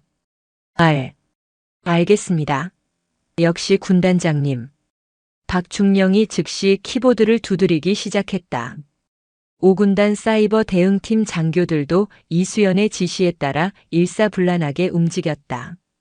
화면 속의 붉은 점들이 방화벽이 사라지자 물밀듯이 비밀 장부 폴더로 몰려들었다.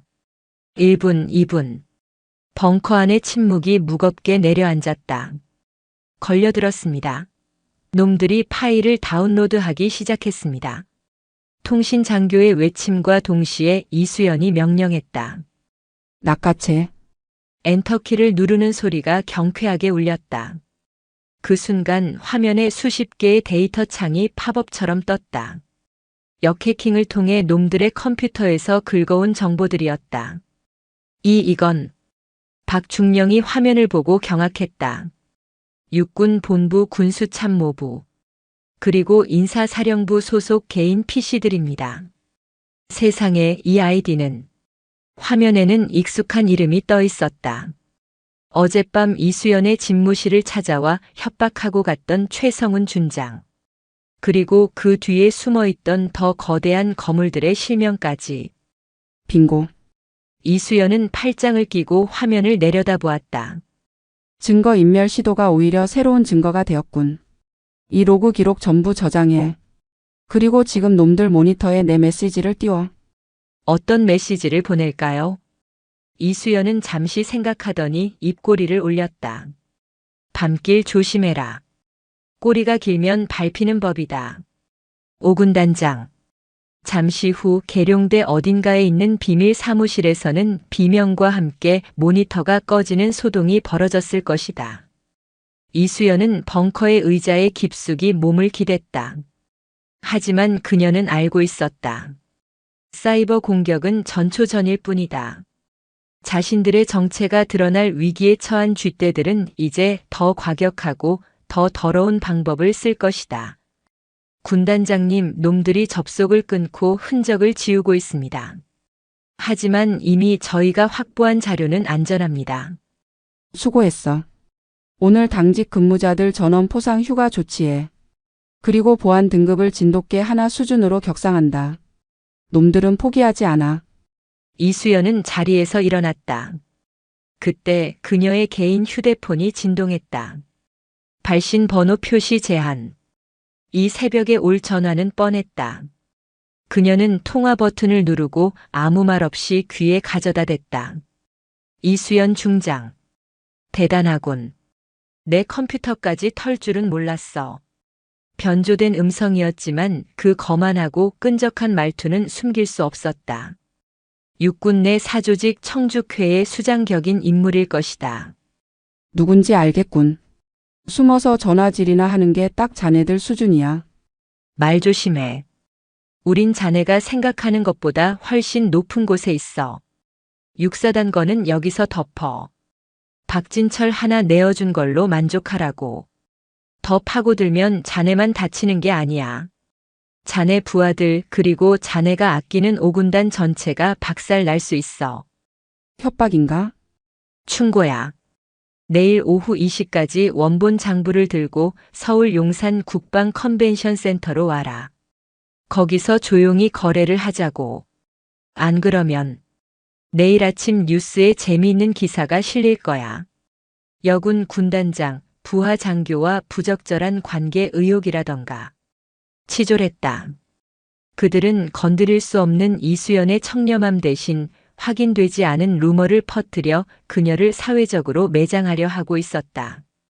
전형적인 공작 정치였다. 재미있겠군. 이수연의 목소리는 전혀 흔들리지 않았다. 하지만 장소는 내가 정한다. 뭐? 거래를 하고 싶으면 내 구역으로 와. 경기도 포천 산정호수 인근 폐채석장. 내일 오후 4시. 혼자 와라. 쫄리면 경호원 몇 명 데려오든지. 지금 누구한테 오라가라. 싫으면 관두고. 난 내일 아침 9시 뉴스에 이 장부를 들고 나갈 생각이니까. 상대방은 잠시 침묵하더니 으득 이를 가는 소리를 냈다. 좋아. 4시. 폐채석장. 허튼 수작 부리면 그 자리가 내 무덤이 될 거다. 전화가 끊겼다. 이수연은 휴대폰을 주머니에 넣으며 벙커를 나섰다. 밖에는 여전히 비가 내리고 있었지만 빗줄기는 더욱 굵어져 있었다. 강 대령. 그림자처럼 대기하고 있던 강민호 대령이 다가왔다. 예, 군단장님. 미끼를 물었다. 놈들이 직접 움직일 거야. 위험합니다. 단독으로 만나시는 건 무모합니다. 헌병 특임대를 매복시키겠습니다. 아니. 놈들은 올 때 주변 정찰부터 할 거야. 병력이 매복해 있으면 나타나지 않아. 나 혼자 간다. 군단장님. 걱정 마. 내가 누구지? 이수연은 빗물에 젖은 베레모를 고쳐 썼다. 대한민국 육군 중장 이전의 707이었다. 내 몸 하나 건사 못할 것 같나? 그녀의 눈빛에서 강한 살기가 뿜어져 나왔다. 그리고 놈들에게 보여줘야지. 책상에 앉아 펜대만 굴리던 놈들이 진짜 야수의 아가리에 발을 들이미는 게 어떤 공포인지. 다음 날 오후 4시. 포천 산정호수 인근의 폐채석장은 스산하기 그지없었다. 과거 화강암을 캐내던 거대한 절벽들이 병풍처럼 둘러싸여 있었고 바닥에는 잡초가 무성하게 자라 있었다. 인적이 끊긴 지 오래된 이곳은 세상과 단절된 요새이자 은밀한 처형장처럼 보였다. 이수연은 군용 레토나 차량 보닛에 걸터 앉아 있었다. 그녀는 군복 상의를 벗어두고 검은색 컴뱃 셔츠와 전술 바지 차림이었다. 허리춤에는 권총집이 있었지만 비어 있었다. 그녀는 약속대로 무장하지 않은 모습을 보여주기 위해 총을 차 안에 두었다. 물론 그것이 그녀가 무방비 상태라는 뜻은 아니었다. 오후 4시 정각. 자갈 밟는 소리와 함께 검은색 대형 SUV 2대가 채석장 입구로 들어왔다. 번호판이 없는 차량들이었다. 차들이 이수연의 20m 전방에 멈춰 섰다. 문이 열리고 건장한 사내들이 내렸다. 짧게 깎은 머리에 검은 양복을 입은 그들은 한눈에 봐도 군인이거나 특수부대 출신의 용병들이었다. 대략 8명. 그들은 차에서 내리자마자 이수연을 포위하듯 넓게 퍼졌다. 그리고 뒷좌석에서 중년의 남자가 내렸다. 어젯밤 통화했던 그 목소리의 주인 최성훈 준장이었다.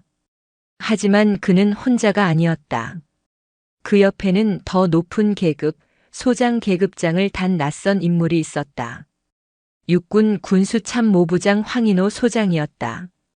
그 역시 청죽회의 핵심 간부였다. 장소 하나는 기가 막히게 골랐군. 죽어서 묻히기 딱 좋은 곳이야. 황 소장이 비릿한 웃음을 흘리며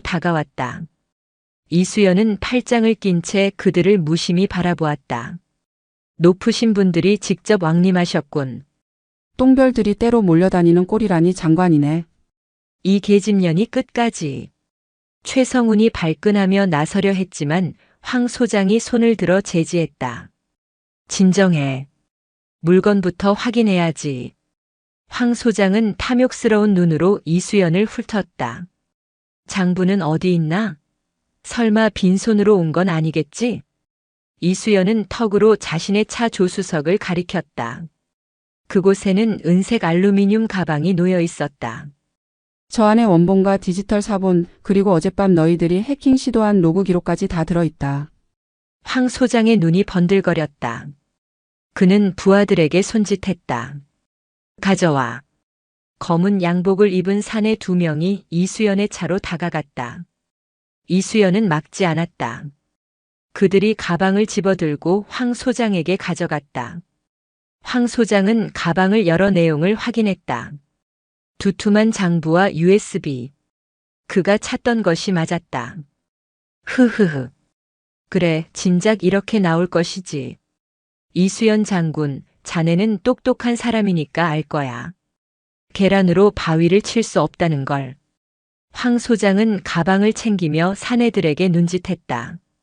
자, 거래는 끝났으니 이제 정리를 좀 해야겠지? 그것은 처형 명령이었다. 그들은 애초에 이수연을 살려보낼 생각이 없었다. 장부만 회수하면 그녀를 사고사로 위장해 처리할 계획이었다. 폐채석장의 낙석 사고나 차량 전복 사고로 꾸미면 그만이었다. 건장한 사내 8명이 이수연을 향해 거리를 좁혀왔다. 그들의 손에는 3단 봉과 나이프가 들려 있었다. 총은 소리가 커서 쓰지 않는 듯 했다. 거래? 이수연이 피식 웃었다. 착각하지 마. 난 너희랑 거래하러 온 게 아니야. 뭐? 너희를 여기로 불러낸 건 쥐새끼들을 한 곳에 모아놓고 일망타진하기 위해서지. 미친년이. 야, 처리해. 반병신으로 만들어도 좋다. 황 소장의 고함과 함께 가장 가까이 있던 사내가 이수연에게 달려들었다. 그는 특수부대 출신답게 날카로운 칼놀림으로 이수연의 복부를 찔러 들어왔다. 휙. 하지만 이수연의 몸은 이미 그 자리에 없었다. 그녀는 간결한 스텝으로 칼날을 피함과 동시에 사내의 손목을 낚아채 비틀었다. 우두둑. 아! 뼈가 부러지는 소름 끼치는 소리와 함께 사내의 단검이 바닥에 떨어졌다. 이수연은 비명을 지를 틈도 주지 않고 그의 턱을 손바닥으로 올려쳤다. 사내는 인형처럼 허공에 떴다가 바닥에 처박혀 기절했다. 눈 깜짝할 사이에 벌어진 일이었다. 나머지 7명의 사내들이 멈칫했다. 정보와 달랐다. 40대 중반의 여군 장성, 지휘관으로만 알았던 그녀의 몸놀림은 현역 특수요원 그 자체였다. 덤벼. 한꺼번에. 이수연이 손가락을 까딱였다. 자존심이 상한 사내들이 고함을 지르며 일제히 달려들었다. 난전이 시작되었다. 하지만 그것은 싸움이라기보다 일방적인 제압에 가까웠다. 이수연은 불필요한 동작을 전혀 하지 않았다. 크라브 마가 와 특공 무술이 결합된 그녀의 기술은 치명적이고 효율적이었다. 사내 하나가 3단봉을 휘두르자 그녀는 몸을 낮춰 품으로 파고들며 팔꿈치로 명치를 가격했다. 억소리와 함께 사내가 쓰러지자 뒤에서 덮치려던 다른 놈의 정강이를 군화발로 걷어차 부러뜨렸다. 그녀의 움직임은 물 흐르듯 유연하면서도 바위처럼 단단했다. 707 특임대 시절 여마왕이라 불리던 전설적인 교관의 실력이 유감없이 발휘되고 있었다. 총을 쏘지 않아도 그녀의 몸 자체가 흉기였다. 3분. 단 3분 만에 8명의 전문 요원들이 바닥에 나뒹굴며 신음하고 있었다. 개 중에는 팔다리가 꺾인 자도 있었고 아예 정신을 잃은 자도 있었다. 이수연은 숨을 한 번 크게 몰아쉬고 옷 매무새를 정리했다. 땀 한 방울 흘리지 않은 듯한 태연함이었다. 그녀는 천천히 황 소장과 최 준장에게 걸어갔다. 두 장군은 공포에 질려 뒷걸음질 치고 있었다. 그들이 믿었던 무력이 순식간에 무력화되자 그들의 오만함은 눈 녹듯 사라지고 비굴함만이 남았다. 오지 마. 내가 누군 줄 알아. 난 소장이야. 상관 모독이다. 황 소장이 가방을 껴안은 채 소리쳤다. 상관? 이수연이 황 소장의 멱살을 잡아 거칠게 차보닛 위로 내던졌다. 쾅! 내 부하들을 건드리고 국가의 녹을 도둑질한 놈들은 상관이 아니라 적이다. 전시 상황에서 적과 내통하거나 이적 행위를 한 자는 즉결 처분할 수 있다. 이수연은 황 소장의 손에서 알루미늄 가방을 뺏어들었다. 그리고 다른 한 손으로 그의 뺨을 후려 갈겼다. 짝! 고개가 돌아갈 정도로 강력한 일격이었다. 이건 육사단 병사들이 먹지 못한 밥값이다. 짝! 다시 한번 반대쪽 뺨을 때렸다. 이건 추위에 떨었던 병사들의 난방비다. 황 소장은 입술이 터져 피를 흘리며 바닥에 주저앉았다. 옆에 있던 최 준장은 다리가 풀려 도망칠 생각조차 하지 못하고 있었다. 그때 채석장 입구에서 사이렌 소리가 요란하게 울려 퍼졌다. 5군단 헌병 특임대와 국방부 검찰단 차량들이 들이닥쳤다. 이수연은 강 대령과 미리 약속을 해두었던 것이다. 그녀가 놈들을 제압하고 나면 국방부 검찰단을 현장으로 불러들여 현행범으로 체포하게끔 판을 짠 것이다. 꼼짝 마. 국방부 검찰단이다. 수사관들이 들이닥쳐 쓰러진 용병들과 두 장군에게 수갑을 채웠다. 황 소장은 끌려가면서도 억울하다는 듯 소리쳤다. 이건 함정이야. 이수연이 우릴 함정에 빠뜨린 거야. 이수연은 그 모습을 지켜보며 강 대령에게 다가갔다. 함정이 아니라 사냥이지. 멧돼지를 잡으려면 덫을 놓아야 하는 법이니까. 강 대령이 경외심 어린 눈빛으로 그녀를 바라보았다. 다치신 데는 없으십니까? 손이 좀 맵군. 놈들 뼈가 생각보다 단단했어. 이수연은 손목을 가볍게 돌렸다. 이걸로 꼬리는 잡았고. 이제 몸통을 칠 차례다. 황 소장의 입에서 청주회 명단 전체를 불게 만들어야 해. 검찰단에서 잘 처리할 겁니다. 이번 현장은 빼도 박도 못하는 증거가 너무 많으니까요. 민간인 청부 폭력의 살인 미수까지. 그들은 끝났습니다. 상황이 정리되고 폐채석장에는 다시 고요가 찾아왔다. 이수연은 하늘을 올려다보았다. 구름 사이로 붉은 노을이 지고 있었다. 그녀는 알루미늄 가방을 강 대령에게 건넸다. 이건 이제 필요 없어. 예. 이게 없으면 증거가. 진짜 원본은 이미 방송국에 가 있어. 오늘 9시 뉴스 기대해도 좋아. 이수연이 윙크했다. 가방 안에 든 것은 사실 훈련용 페이지와 더미 파일들이었다. 그녀는 가짜 미끼로 놈들을 낚아올리고 동시에 진짜 폭탄은 언론을 통해 터뜨리는 양동 작전을 쓴 것이다. 그날 밤 대한민국 뉴스는 발칵 뒤집혔다. 현역 군단장이 직접 밝힌 군내 사조직의 비리 실태와 고위 장성들의 횡령 내역은 국민들을 분노하게 만들었다.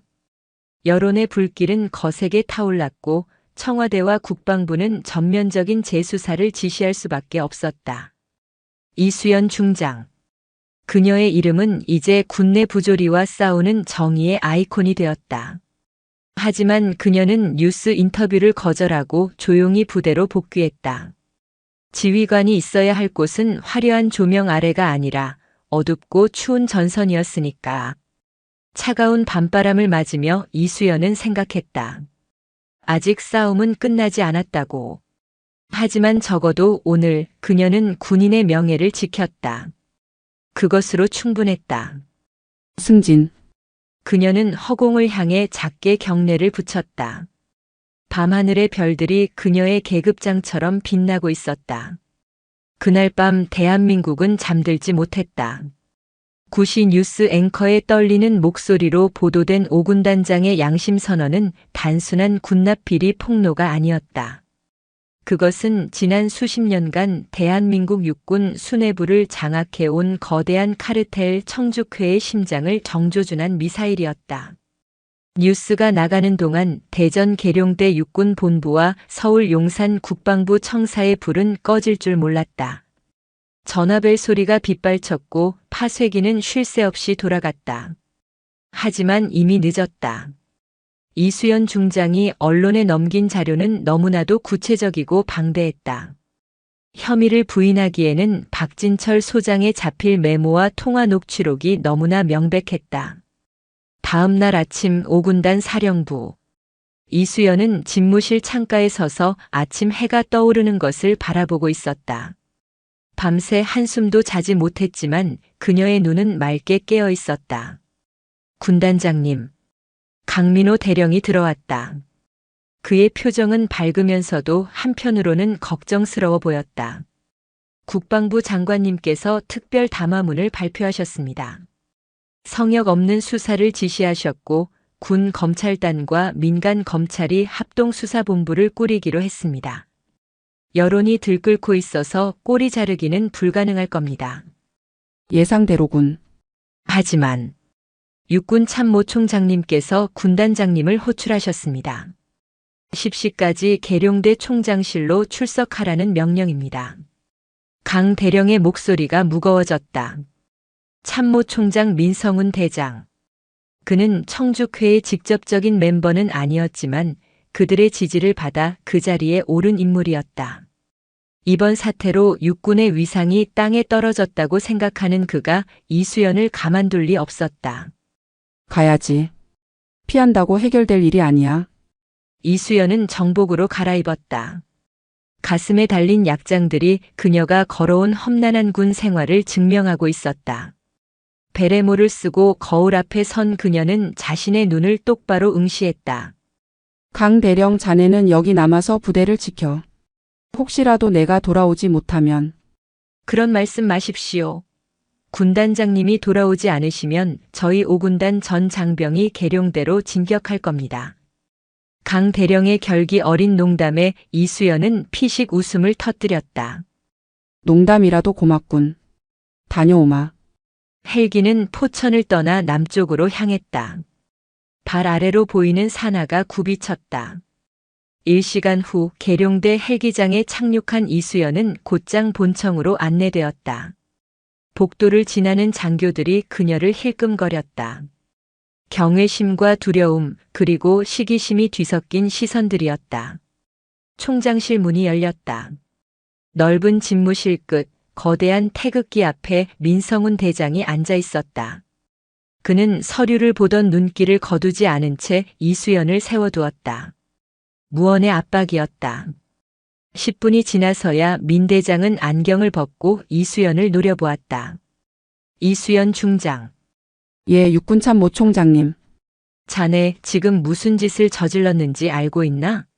군의 치부를 전 국민 앞에 까발려서 얻은 게 뭔가? 정예? 명예? 아니면 대중의 인기? 민 대장의 목소리는 낮았지만 분노로 떨리고 있었다. 썩은 살을 도려냈을 뿐입니다. 썩은 살? 그 과정에서 군의 신뢰는 바닥으로 추락했어. 전방에서 고생하는 수십만 장병들의 사기는 생각 안 하나? 자네의 그 영웅 심리 때문에 우리 육군은 범죄 집단 취급을 받고 있다고. 민 대장이 책상을 내리치며 고함을 질렀다. 총장님.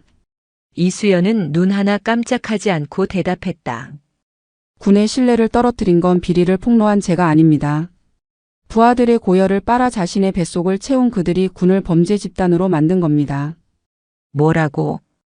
병사들이 추위에 떨 때 난방비를 횡령하고 훈련 중에 부하가 다쳐도 진급만 걱정하는 지휘관들. 그들을 감싸고 돈 것이야말로 군의 사기를 꺾는 이적 행위입니다. 저는 군단장으로서 제 부하들이 부끄럽지 않은 군복을 입게 하고 싶었을 뿐입니다. 민 대장의 얼굴이 불그락푸르락해졌다. 그는 말문이 막힌 듯 입술을 깨물었다. 이수연의 말은 하나도 틀린 게 없었다. 하지만 인정하고 싶지 않았다. 그것을 인정하는 순간 자신이 지켜온 질서가 무너지기 때문이었다. 건방지군. 특전사 출신이라 위아래가 없는 건가? 자네는 군사 기밀 누설죄와 명령 불복종 혐의를 벗을 수 없을 거야. 내가 옷을 벗는 한이 있어도 자네를 군법 회의에 세우겠다. 그것은 최후의 통첩이었다. 총장의 권한으로 징계 절차를 밟겠다는 협박이었다. 하지만 이수연은 오히려 차분하게 품에서 봉투 하나를 꺼냈다. 총장님, 이 봉투 안에 무엇이 들어있는지 궁금하지 않으십니까? 그게 뭔가?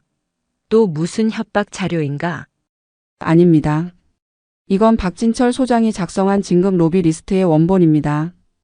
이수연은 봉투를 민 대장의 책상 위에 올려놓았다. 언론에 공개한 사본에는 일부러 이 부분을 뺐습니다. 민 대장의 손이 멈칫했다. 그는 떨리는 손으로 봉투를 열었다. 리스트의 가장 상단 붉은색 펜으로 동그라미 쳐진 이름이 있었다. 민성훈.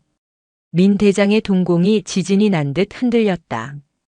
박진철이 총장에게 직접 돈을 건넨 적은 없었다. 하지만 박진철의 아버지가 민 대장의 생도 시절 후원자였다는 사실, 그리고 민 대장의 아들 유학 자금 일부가 박진철의 차명 계좌에서 흘러나갔다는 정황이 적혀 있었다.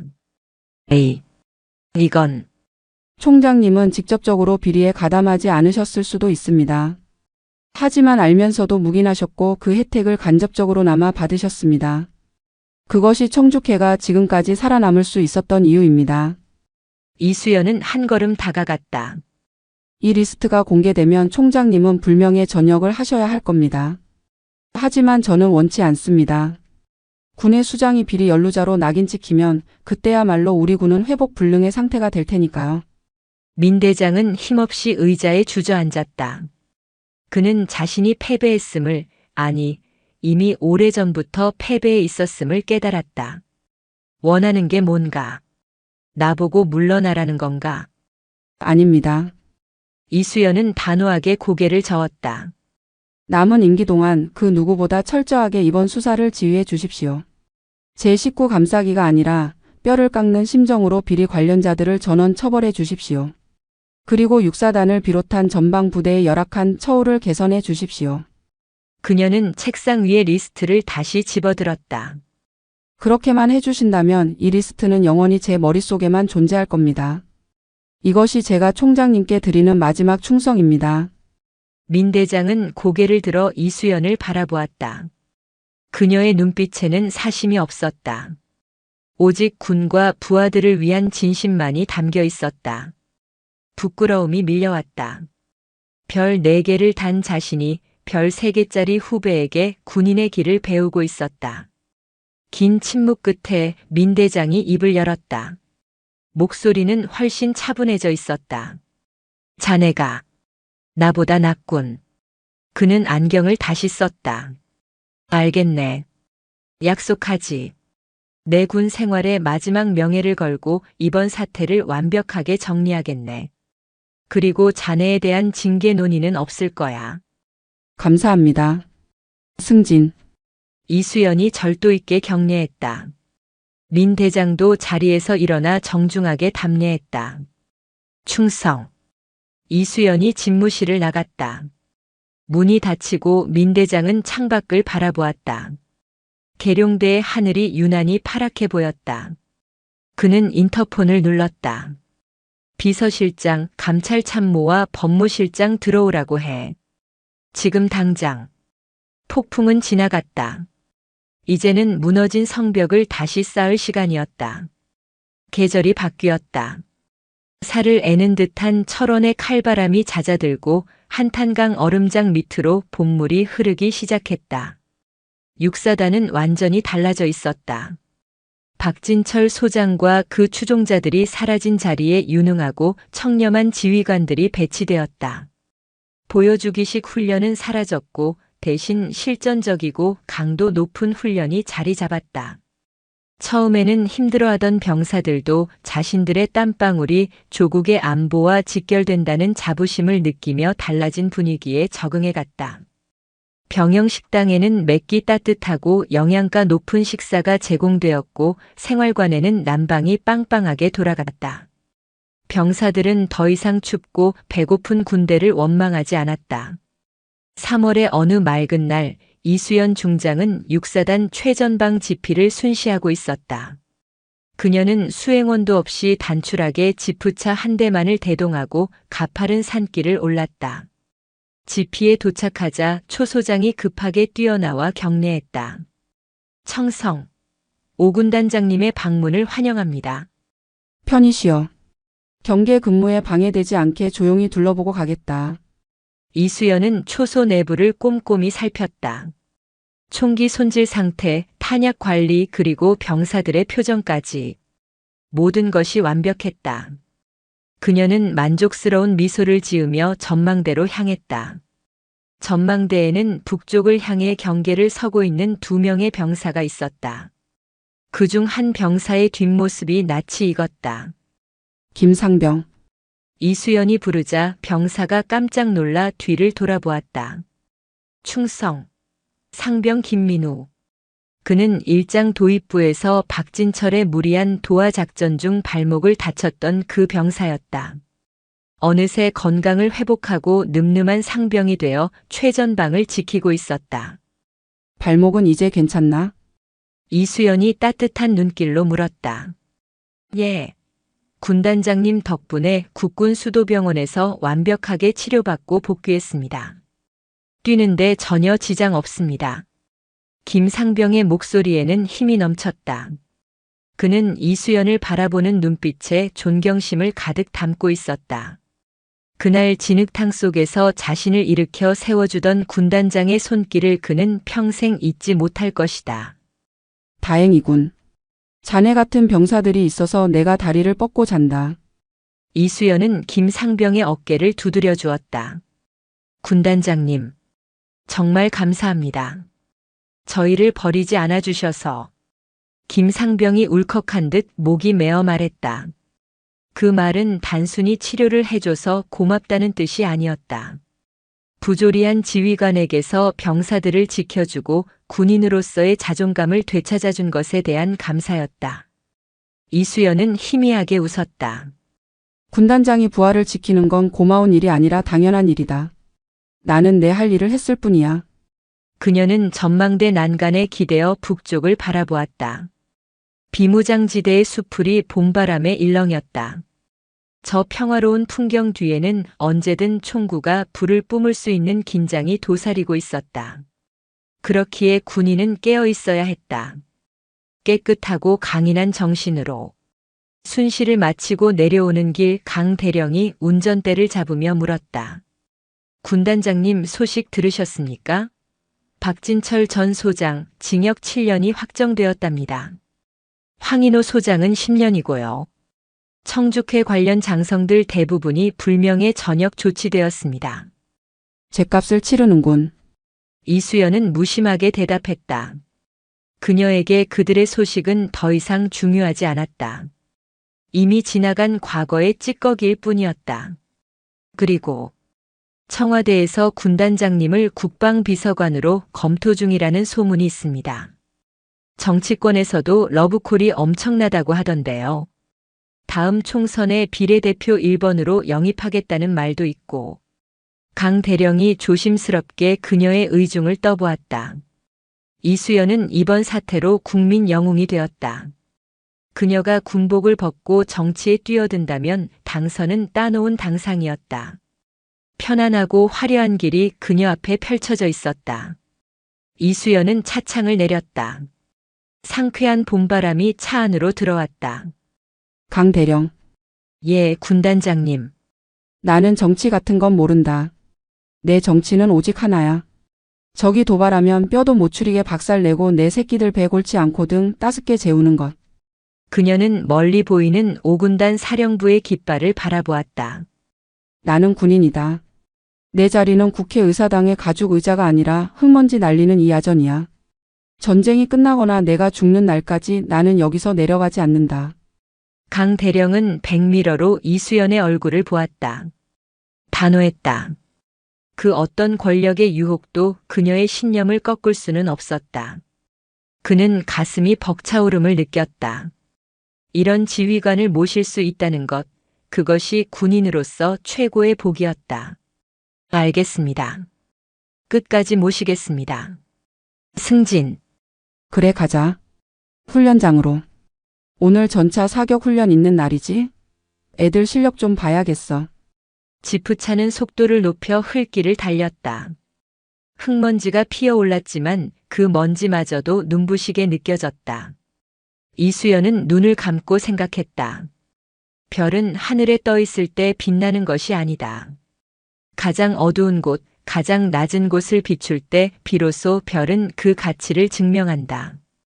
그녀의 어깨 위에서 계급장이 햇살을 받아 번쩍였다.